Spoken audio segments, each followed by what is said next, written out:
Oi pessoal! Esses dias eu recebi nos comentários aqui do canal a seguinte dúvida de um seguidor, que ele mandou a história dele para um amigo ler, para algumas pessoas lerem, e ele vinha recebendo feedback de que a narrativa dele estava muito acelerada, de que o livro estava muito rápido. E isso me fez pensar, como é que a gente pode diagnosticar no nosso texto se a gente está com uma narrativa muito rápida ou, pelo contrário, muito enrolada, muito lenta?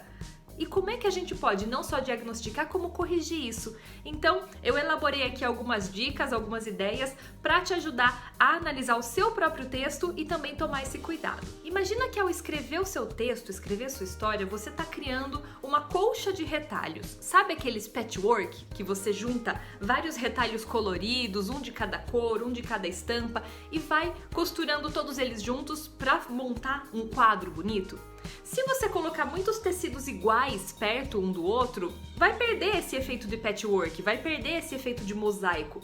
Então vai ficar uma fileira inteira vermelha, uma amarela, uma azul, várias outras com a mesma estampa de florzinha. O ideal é você misturar o quanto mais as estampas, ou seja, a palavra-chave está, como sempre, no equilíbrio. Para você fazer essa análise no seu texto, na sua narrativa, eu elenquei aqui alguns elementos-chave que você pode imprima uma página, um capítulo da sua história e vá rabiscando nele à medida que você encontra esses elementos, que seriam...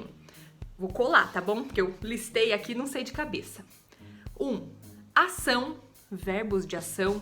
Falou, pegou, mostrou, abriu, fechou, foi, correu. Fala, né? Fala é fácil. Tem o travessão ali, é a fala. Sentimento.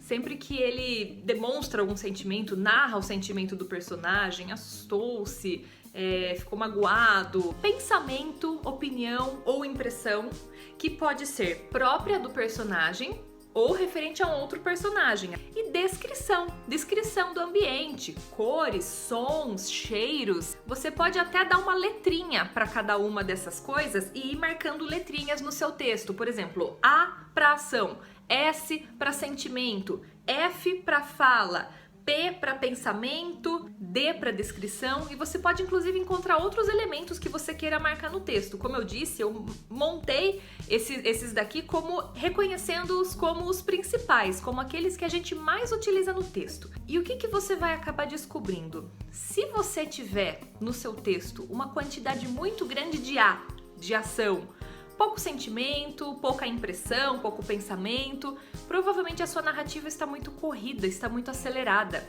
porque o seu personagem faz, mas ele não para nenhum momento para compartilhar com o leitor o que ele está pensando, como ele se sente em relação àquilo, ou como outros personagens podem estar demonstrando alguma reação. Ele não está descrevendo o ambiente em que ele está. Então o seu leitor pode estar perdido numa sequência de ações, numa sequência de atividades que o seu personagem está fazendo. As ações empurram a história para frente, mas o seu leitor enxerga, né? Ele visualiza o seu personagem num vácuo, porque ele não entende exatamente em que ambiente o seu personagem está, como o seu personagem se relaciona com esse ambiente, com as outras pessoas, como ele se sente, se ele está assustado, se ele está empolgado. Muita ação e pouco pensamento, pouco sentimento, pouca descrição pode refletir uma narrativa que está muito acelerada. E pelo contrário, uma narrativa que tem excesso de pensamentos, descrições, sensações e poucas ações, poucas falas e poucas ações, pode estar indicando que aquele trecho ou aquela história está muito enrolada. Então o seu termômetro é ação, acelera, sentimento, pensamento, descrição, segura. E quanto às falas? Se você tiver uma sequência muito longa de falas, de diálogos, poucas vezes interrompidas ou pelas intercalações, que são aquele trechinho entre travessões do narrador, ou até mesmo por um parágrafo do narrador antes da outra fala, você pode estar dando para o seu leitor aquele efeito do ping-pong, do jogo de tênis, que um fala, outro rebate, um fala, outro rebate, um fala, outro rebate. Então, explore as intercalações e as falas de narrador entre uma pergunta e uma resposta, entre uma fala e outra, para deixar claro para o leitor como que cada personagem está reagindo ao que ele ouviu, se ele está hesitando antes de responder, se aquilo provocou alguma reação nele. Oi, tudo bem? Tudo bem, e você? Tudo bem também? Vai sair hoje? Não, não vou.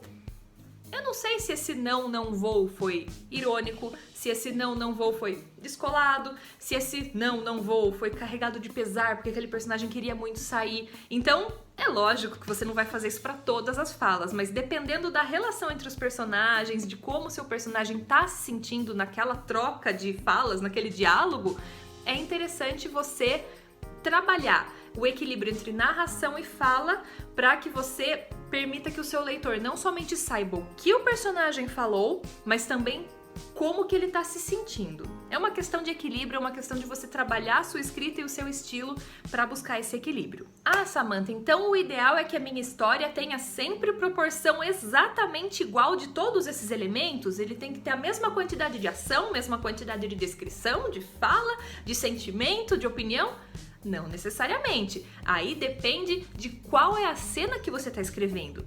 Se você está escrevendo uma cena de perseguição, uma cena de ação propriamente dita, obviamente que você vai ter mais cenas de ação, você vai ter uma narrativa mais acelerada e isso inclusive faz parte da sua intenção de fazer o seu leitor se sentir sem fôlego. Você já leu algum capítulo ou algum trecho em que você, quando terminou aquela cena de perseguição, aquela cena de perigo, você estava quase se sentindo sem fôlego, você sentiu medo junto com o personagem? É porque o escritor soube explorar muito bem essa sequência de ação que te deixou ali perdido. E o leitor não se incomoda dessa parte específica da história estar acelerada, porque é um movimento acelerado, é um movimento de fuga, de perseguição, de briga.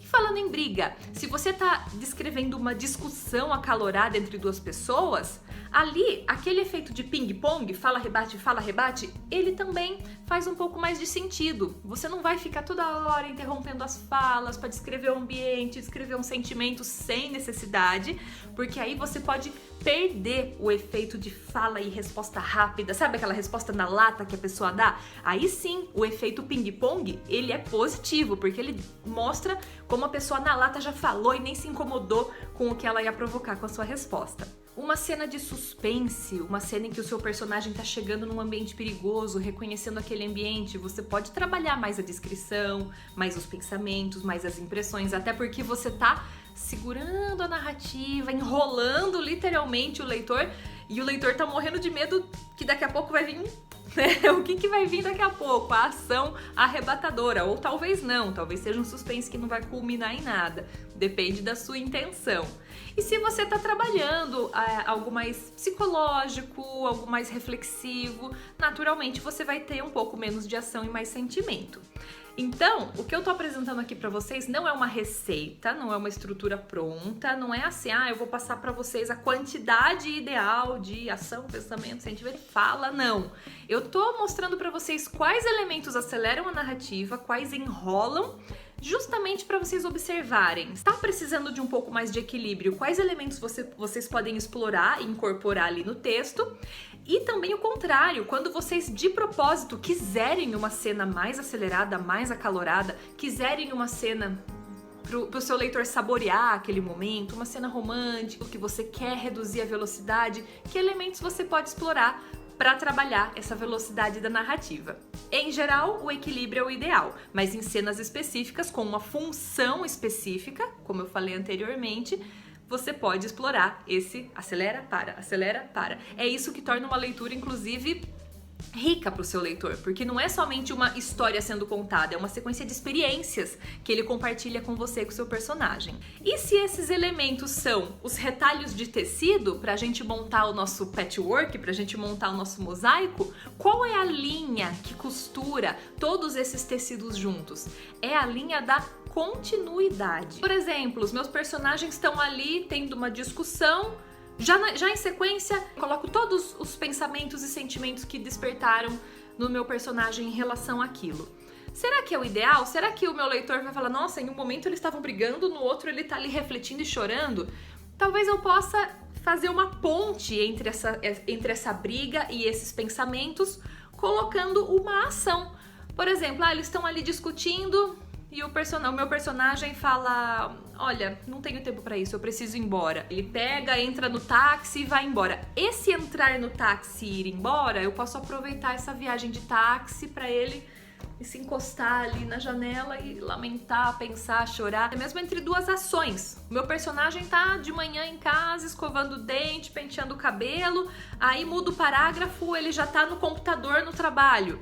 Será que eu não fiz essa mudança de forma muito brusca? Será que eu não preciso amarrar um pouquinho melhor, literalmente, essas duas ações, colocar uma ponte, porque na cabeça do seu leitor você está continuamente desenhando a história, criando essa pintura. Então tome esse cuidado para fazer uma amarração na transição entre uma coisa e outra, seja de uma ação para outra, de uma ação para um sentimento, para um pensamento, para uma descrição. E muitas vezes esses sentimentos e descrições são eles que vão amarrando, eles que vão trabalhando entre as ações para tornar tudo muito mais crível para o seu leitor, para que ele tenha mais empatia pela sua história, pelo personagem, para você não somente contar uma sequência de fatos, para que o seu leitor se envolva de verdade com a história. Então esse equilíbrio é muito importante. Faça esse diagnóstico do seu livro, de um capítulo, de um trecho e me conta aqui nos comentários o que você observou. Você usa muita ação? Você usa muita descrição, muito sentimento? Você encontrou outro elemento para você elencar além desses que eu falei? Fala aqui nos comentários também, para o pessoal que nos segue, que nos acompanha também, contar não somente esses elementos, mas algum novo que você acabou percebendo que eu deixei passar e às vezes precisava. Você conseguiu melhorar algo na sua narrativa a partir dessas dicas? Quero muito saber. Me conta e logo logo eu tô de volta com um novo vídeo. Um beijo!